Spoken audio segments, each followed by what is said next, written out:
Welcome to the 1662 Fellowship of North America, where we promote the historic Anglican Formularies as the theological center of gravity for Orthodox Anglicanism in North America. I'm Isaac Rayburg, the Archdeacon for Liturgy in the Anglican Diocese of All Nations and the rector of All Saints Anglican Church in San Antonio, Texas. And we're going to continue today our interview with Stephen Wedgeworth, the rector of Christ Church Anglican in South Bend, Indiana.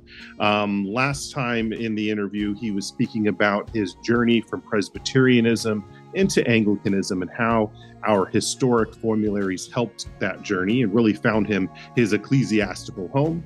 And today we're going to be talking about his parish, Christ Church in South Bend, Indiana. And again, this is a continuation of the interview we did previously. And please enjoy. As always, like and subscribe if this has been helpful. We continue now with our interview with Stephen Wedgeworth. Thank you. So now tell us about Christ Church a bit. So it was this kind of more of a revitalization, or was it a new plant? I know I had been familiar with the church's Twitter handle from around the time that you were coming in, maybe a little bit before. Yeah, so it was a church plant. It did not exist at all. And I was not here at the original founding.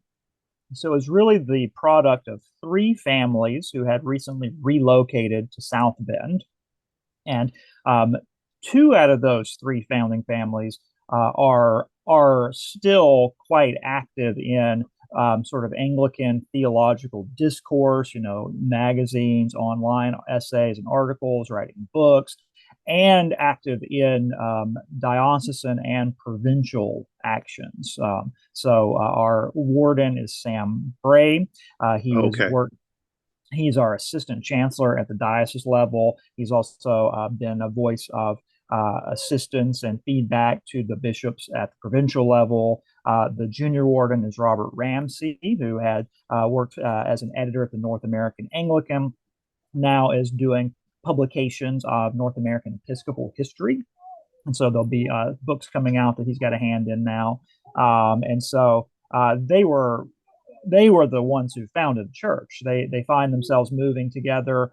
There's not really a church that's exactly the right fit for them. And so they thought, why don't we try to start something here in South Bend? And unfortunately, the timing was beyond their ability to predict, but it was terrible timing because within a year you had the pandemic. Mm-hmm. And so how are you going to advertise this new church, get people to visit when people aren't even allowed to come indoors for a while? And, it's just, so it was really a tough go, and had a bit of, you might say, a false start with their church plant. Yeah, that makes sense. We had one that we were planting as an archdeaconry that, the plan was to start Palm Sunday of 2020, and that didn't work so well, obviously. Right. So I arrived on January 1st of 2022, really. So it was like right at the start of the new year. And when I got here, it was still a church plant in many ways. It was a small church trying to just get itself established. But in God's grace, in the last 2 years, we've had some pretty good growth by way of new additions, and we've really, I think, stepped into a position where we're not really a church plant anymore. We're a young church, still a church that is looking forward and wants to continue to be on the move. But I would say we're much more of an established, stable church now. We have enough of the ingredients that you're looking for, right? We have enough critical mass. We have people that can do volunteer work. We actually were able to have a nursery a few weeks ago. And so we have a nursery option for people with little ones.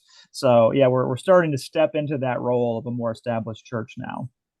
Oh, that's excellent. And it sounds like a focus on the formularies has always been a part of the DNA of Christ Church. How's that worked out since you've been there? Yeah, so since we're a church plant rather than a continuing institution, it gave us the freedom to just jump in. That idea of freedom is huge. We didn't have to try to take some pre-existing history and legacy and then convince people that they need to change or to redefine anything. We just got to here's what we want to do. Boom. And so they were using the 1662 prayer book before I got here.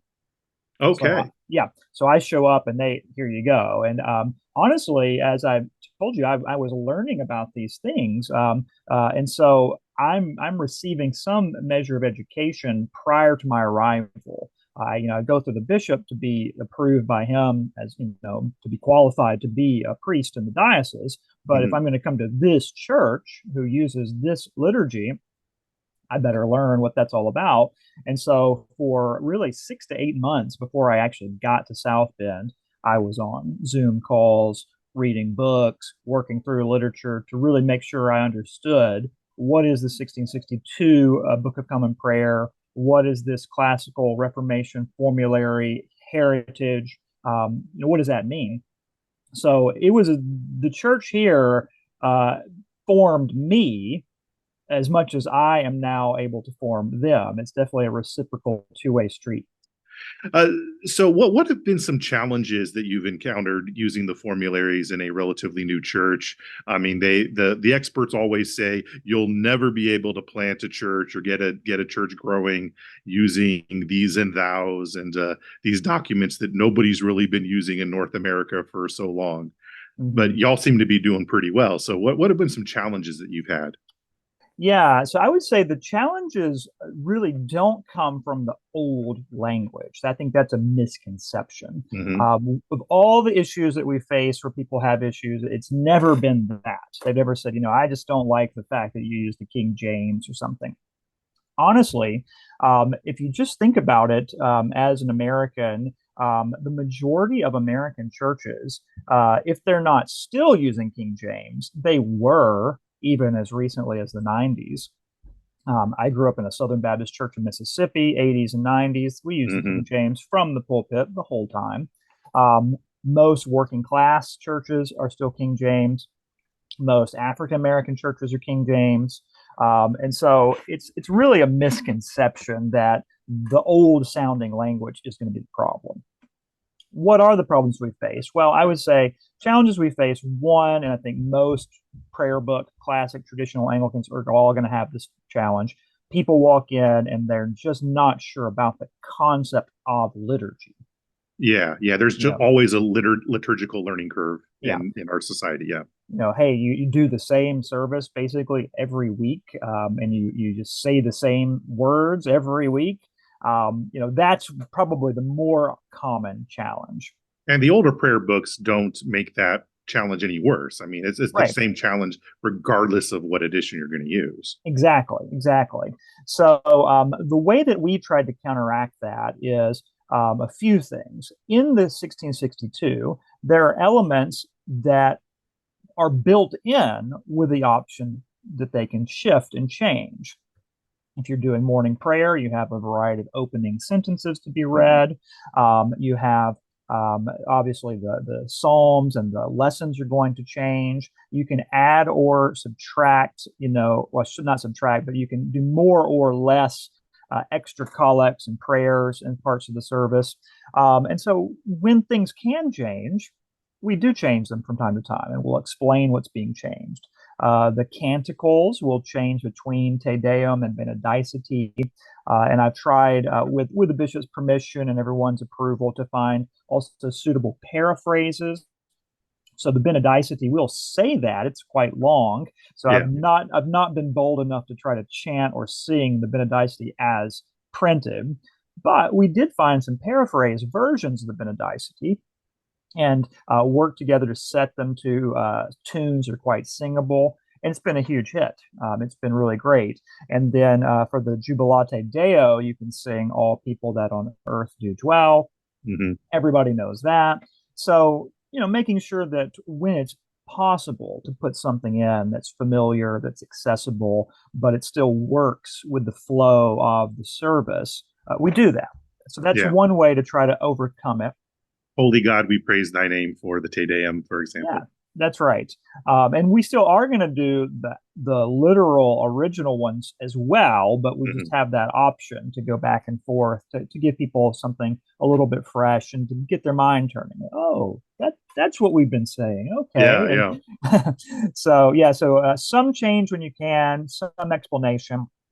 Also, I try to do, and I think that you do a good job of this as well, because I've visited your church and I've watched you online. When it is time for the sermon, or when it is time for the parish notices. I don't feel the burden to stay in super high mode and speak very Right. formally. At those moments, I can drop down, casual, conversational at times, making rapport with the congregation. And I find that after 2 or 3 weeks, the people figure that out. They go, oh, okay, there's going to be a really formal, serious moment here where we have to straighten up our shoulders. But then there'll be a moment in the service where it's a little more relaxed, and that helps them get over that fear of a formal liturgy. So do you think it's for y'all, it's about a 2 or 3 week learning curve for most visitors? I think so. Yeah, I think the first week is sort of, whoa, I've never seen anything like Oh this. yeah. What's going on? But then by the second week, okay, I'm starting to get it. And then, yeah, about the third week, you're pretty much going to be able to do it. We did, though, to make things easier. I think this was a brilliant move, and it was done before I got here. We have the physical, BCPs. That's what we got out. But we also have a paperback service booklet, sort of a Hmm. guide, and it just cuts right to the essentials. So this is what you in the pew will be expected to say. This is when it's coming. You'll say this, and they'll in the sidebar there'll be short little explanations. Why are we saying this prayer? Well, it goes back to this date, has these purposes, and many people have commented that that service booklet was really essential. They said that helped me understand what was going on. That since you up front aren't telling me each one of these items, but it was here on the paper, I could read it, Hmm. and that made it easier and also set them at ease. We also have a line in there, which I think also I've heard several people mention because they're not coming from Anglican backgrounds. It says, "We worship here at Christ Church um, as a means to an end." And so we use the liturgy to get you to the goal of glorifying God and praising Him. And That's really important. It's not the liturgy for the sake of the liturgy. Yeah. yeah, and so I've had several people comment on how that just helped them trust the process, right? Once they saw that line, they said, "Oh, okay, I can give this a chance and Yeah. see how it goes." And so, are those booklets something that y'all made in house, or is that something that you were able to find someone had made those up? I know there's a ton of resources on the FAQ for IVP's website on the 1662 International, but this is something that different, right? Yeah, this is just for our parish. It was put together by our wardens. I'm not sure what software program they use, but yeah, basically create a little 6 to 8 page booklet, and then we have a local printing company in town. They print them out, and we use these from week to week. So Okay. it's not a one and done thing. We hand them out, but then we ask people to return them to the book table at the end of the service. And so we probably have to do maybe 3 or 4 rounds of print per year, as folks will invariably take one home or fold it up, and it'll get dirty. You'll have to replace them. So maybe 3 times a year or so we'll have new rounds of printing, but overall they're week to week, used week to week. We'll go ahead and stop here the interview and pick up again with the last part next time. This is going to be a 3-part interview because we do like to keep things nice and bite-sized on the podcast. But again, this has been the 1662 Fellowship of North America. If this has been helpful, please do like and subscribe, and also make sure to follow Stephen and Christ Church on the various socials as well. You will be benefited if you do. God bless, and thank you so much.